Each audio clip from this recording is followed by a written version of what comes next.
Hi! In front of me is ALCATEL 3D, then 4G, and today I would like to show you how you can open all your downloads on this device.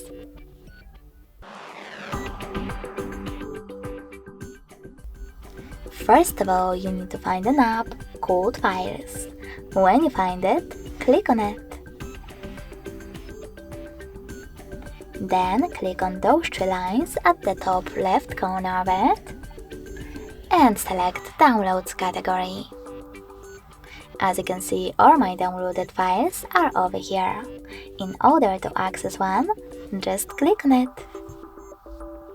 Thanks so much for watching. If you enjoyed this video, leave a like, comment and subscribe. Bye!